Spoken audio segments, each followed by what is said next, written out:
What do we talk about all the time on this channel? People on social media and in the media creating problems where there aren't any. Without fail, there is always someone who is trying to ruin the fun for the rest of us. Let's discuss.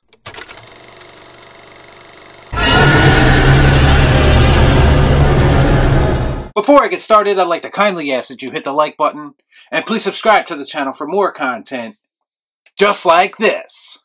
Come on. Do it! Do it! So before I get into my thoughts on episode 3 of House of the Dragon, a show that I am still thoroughly enjoying by the way, I wanted to bring something up that I noticed happens a lot with new shows and new movies quite often. Similarly, I noticed this particular issue when The Northman was released earlier this year. And people in the media were calling that movie racist for reasons. Why? So when I googled House of the Dragon today, this article popped up from the New York Times. And in this article, they are proclaiming that House of the Dragon is less sexist and less racist than the previous Game of Thrones series. Now I realize that we do live in this race and gender obsessed society, so much so that it feels like we've time traveled back to the 1950s at some point. But when this person describes the original Game of Thrones as having, quote, casual misogyny and disturbing racial tropes, this is cause for pause for me. I understand that these shows are based in a fantasy world with dragons of all things, but the societal norms depicted in them are accurate to what would be the period of time this would take place in. Depicting that accurately does not make the original Game of Thrones racist. In fact, I would argue that simply adding diversity for the sake of having diversity is actually more racist than anything, because it makes the characters and actors feel like nothing more than pawns in this weird cultural game that they're playing. Oh, you're right. And when you're right, you're right. And you're always right. All we really want as viewers of Game of Thrones is dragons and political maneuvering that we are accustomed to seeing with a show like this. Now, changes have been made in House of the Dragon as it pertains to the race of certain characters. But here's the thing, I haven't heard one person really complain about that yet. Because up until this point, it really hasn't affected the story in any way. The bottom line for me is that viewers aren't these horrible people that the media typically depicts us as being. Let's gut the freaking nerd.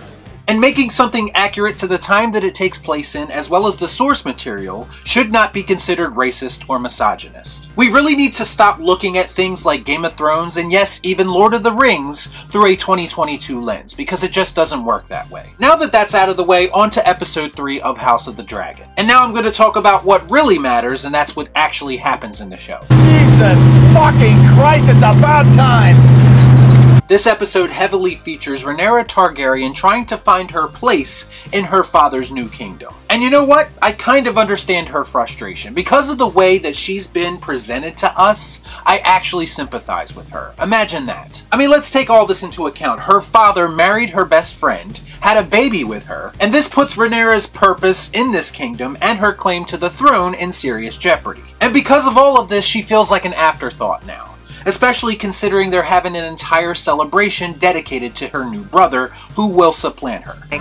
Fuck me, right? And it doesn't stop there, because to top it all off, her father is trying to marry her off as soon as possible. And typically to people who she has no interest in marrying, which was pretty common back then. Namely, in this episode, he's trying to marry her off to Jason Lannister. Yes, we all know the Lannisters and the role that they play in the future of the Seven Kingdoms. Unfortunately for Jason, however, he's a bit too cocky and he ends up pissing off both Rhaenyra and Viserys, so it doesn't look like that marriage is going to be happening anytime soon.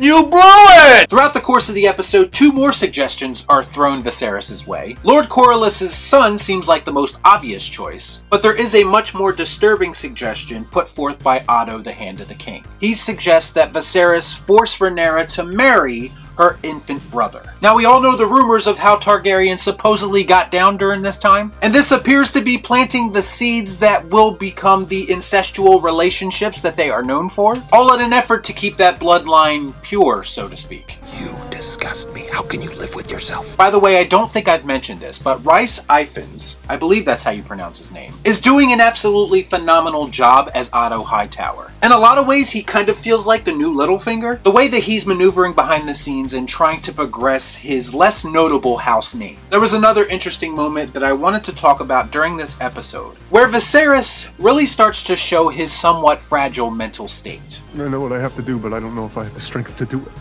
Once where he is expected to kill a stag and he shows a lot of hesitation in doing so. And then again when he gets drunk later in the episode and he expresses a lot of grief still for what happened with his wife, as well as feeling a bit guilty about how Rhaenyra is being treated. I said this before and I'll say it again, he doesn't seem all that cut out for the cutthroat nature of ruling in King's Landing that we are accustomed to seeing. He shows far too much weakness publicly and emotion, and eventually someone is going to take advantage of that. In fact, they already have. A lion doesn't concern himself with the opinions of a sheep. The other major happening this week is Lord Corliss's and Daemon's unsanctioned war against the Crab Feeder. And despite all their military advantages, it isn't going all that well. Perhaps they underestimated their opponent and rushed into things a bit too soon. That makes sense.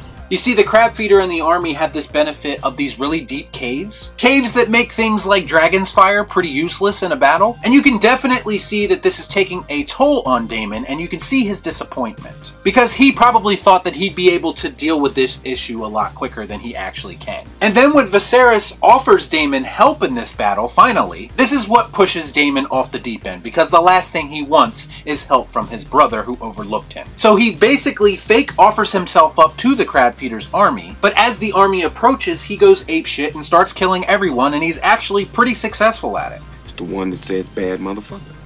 Dragon reinforcements eventually save him from a sticky situation, and the episode ends with Daemon looking like a conquering hero as he drags the Crab Feeder's bloody torso across the battlefield. Yes, Daemon is shown to be impulsive and highly emotional, yet he presumably seems to be the brother who gets shit done. It will be interesting to see how he is treated once he returns home from the war. Oh, this hard goddamn work being this good. Overall, I enjoyed this episode a little less than the previous two episodes, but I'm still very much into the show overall. I thought that some of the CGIs at times didn't look all that great. I felt like the early stages of this episode really drug out a little bit, and I did feel like the war at the Stepstones was a bit underwhelming, especially compared to the other epic battles that we've seen in Game of Thrones lore. It will be interesting to see how the more drastic time jump that is coming up affects the story moving forward, but for the most part, yes, I am still enjoying House of the Dragon, and yes, it still very much feels like the tone of the original Game of Thrones series. Y'all be cool.